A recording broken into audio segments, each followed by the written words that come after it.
Hello, welcome to this fourth video in the series. If you've been following along so far, you've learned quite a bit about basic physics, the structure of nuclei, the decay, radioactive decay, and the mathematics of that.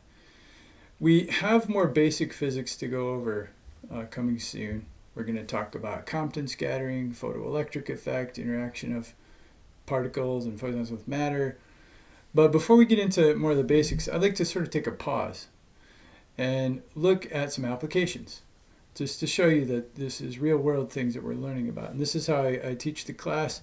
In this chapter 4, we're going to go over brachytherapy applications of what you've learned so far. Here we go. So I'm going to start here with two types of brachytherapy. The first is low dose rate brachytherapy, LDR. That's defined as less than 2 gray per hour. Its definitions are from ICRU report 38. Second type is high dose rate brachytherapy, HDR, and that would be greater than 12 gray per hour. Now there are different sources that are used for this. A classic one for LDR is I-125, iodine 125. Let's look at it. It decays by electron capture into an excited state of 125 tellurium. That decays, emits a photon, and I'm going to tabulate here the mean energy of these emissions from the sources. So it's 28 keV for this source. And then the half-life here is, in this case, 59.5 days.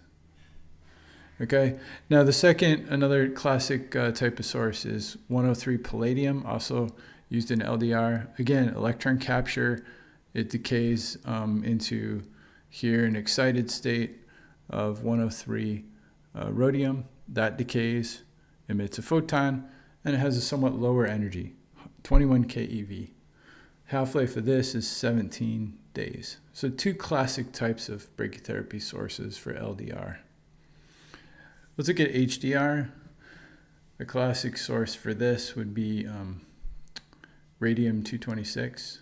That decays by alpha decay into radon 222. We saw that decay scheme before, and it has this kind of secular equilibrium. Again, this alpha decays again to 218, polonium-218.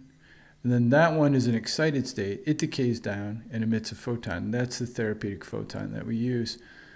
Again, I'm going to look here at mean energies. Mean energy of this is, in this case, 830 keV.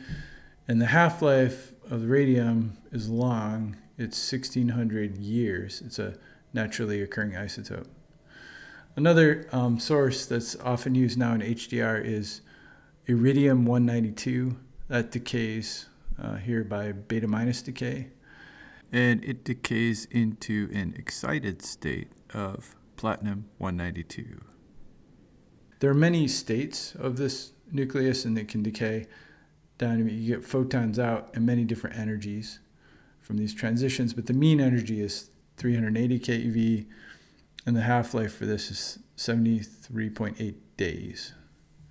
Okay, so a couple of classic HDR sources. There are others here, but the main property you can see is that these have long half-lives for HDR.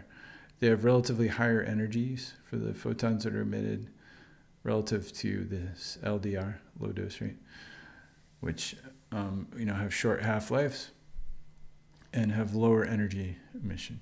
So LDR sources are used in applications where there's a permanent implant of seeds, and I'll show you some of those in a minute.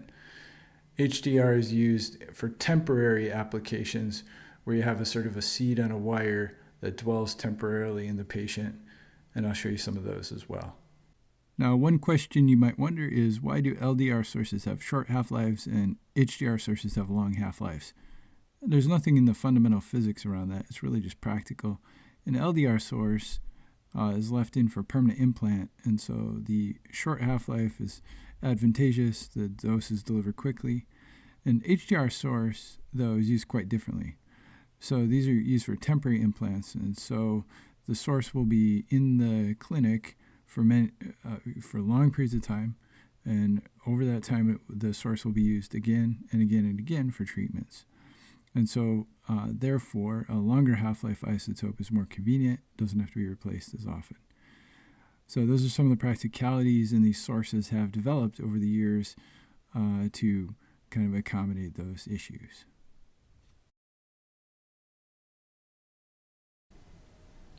So it might be useful for a minute to look at what these sources actually are like in practice. Here is a iodine 125 source. You'll see that the active isotope is absorbed onto the surface of a silver rod, and that's encapsulated in a titanium sheath. That sheath is about 50 microns thick, and it serves to protect the isotope and also to absorb the Auger electrons that are emitted from the source after electron capture. You'll remember that decay scheme. So the details of the source are actually not that important. This happens to be the 6711 model, and there are probably 20 or more different sources available. But this is just one of them.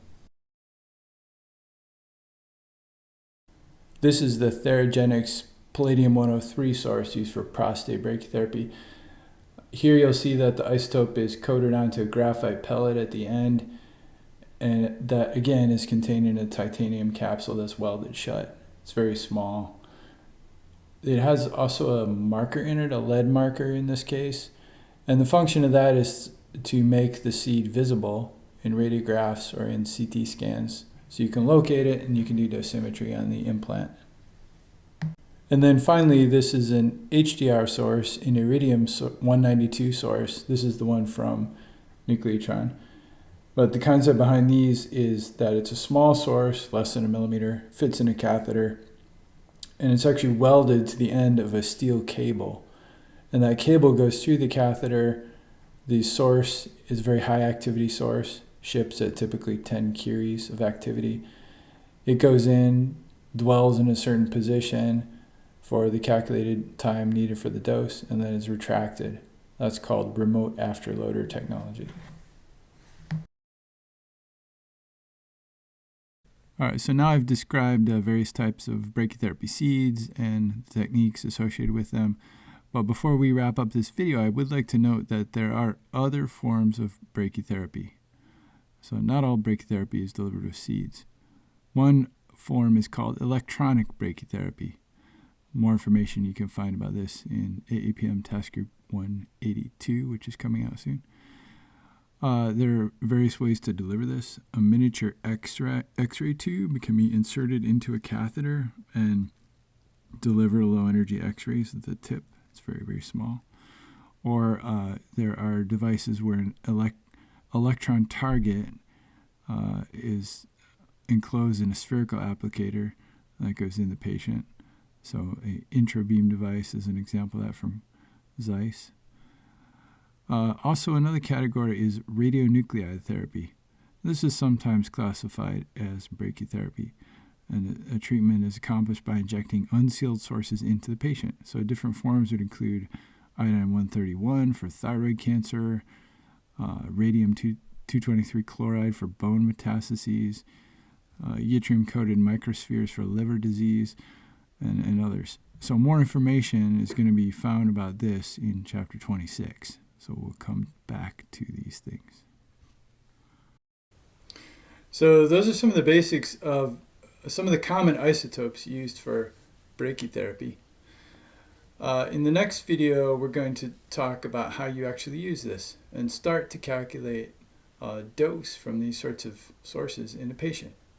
And there'll be more about that in a later chapter, but this is just an introduction. So I'm going to leave you with a little bit more reading if you want to dig deeper. And we'll see you shortly in the next video.